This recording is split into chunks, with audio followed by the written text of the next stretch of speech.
Police officer बिना warrant के arrest कर सकते हैं। प्राइवेट पर्सन जैसे कि मैं और आप, जो कि ना तो पुलिस ऑफिसर और ना मजिस्ट्रेट है, हम भी अरेस्ट कर सकते हैं।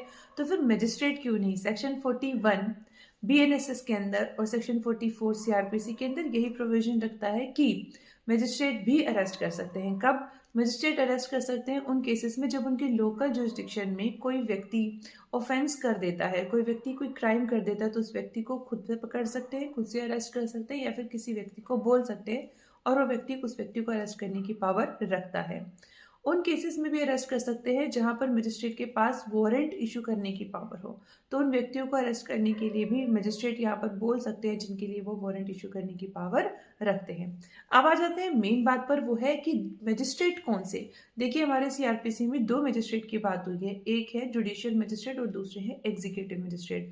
हो सकता है हमको दोनों एक ही लगे, लेकिन दोनों में अंतर है। जुडिशियल मजिस्ट्रेट वो जो जुडिशरी के अंदर आते हैं, यानी जिनका अपॉइंटमेंट हाई कोर्ट करती है, और कहीं पर यहाँ पर जो है गवर्नमेंट भी कंडक्ट कराती है एग्जाम, लेकिन फाइनली जो है वो अपॉइंटमेंट जो होता है वो हाई कोर्ट ही करते हैं।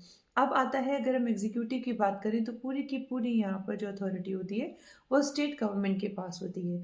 एग्जीक्यूटिव मजिस्ट्रेट का रोल होता है लाइसेंस इशू करना, लाइसेंस रद्द करना, लॉ एंड ऑर्डर को मेंटेन करना। जबकि जुडिशियल मजिस्ट्रेट की ड्यूटी होती है जो भी एविडेंस आते हैं उन एविडेंस को अप्रिशिएट करना, मार्शल करना, और फिर उसके बाद में पनिशमेंट सुनाना। एग्जीक्यूटिव मजिस्ट्रेट की अगर हम बात करें तो वो अरेस्ट कर सकते हैं 41 के अंदर, और यहाँ पर सीआरपीसी की बात करें तो 44 के अंदर अरेस्ट कर सकते हैं।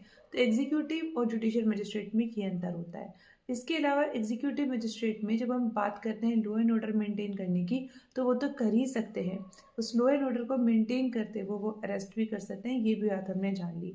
और जुडिशियल मजिस्ट्रेट तो अरेस्ट करवा ही सकते हैं, जुडिशियल कस्टडी में व्यक्ति को ले सकते हैं, उनसे क्वेश्चन आंसर भी करवा सकते हैं। और हाँ, यह एग्जीक्यूटिव मजिस्ट्रेट की अगर हम बात करें तो वो भी इस प्रोविजन पर अप्लाई होते हैं, यानी वो भी जुडिशियल मजिस्ट्रेट भी के साथ साथ जो है एग्जीक्यूटिव मजिस्ट्रेट भी कस्टडी में रख सकते हैं। लेकिन एग्जीक्यूटिव मजिस्ट्रेट कितने दिन की कस्टडी में रखते हैं हम आने वाली क्लासेस में जानेंगे।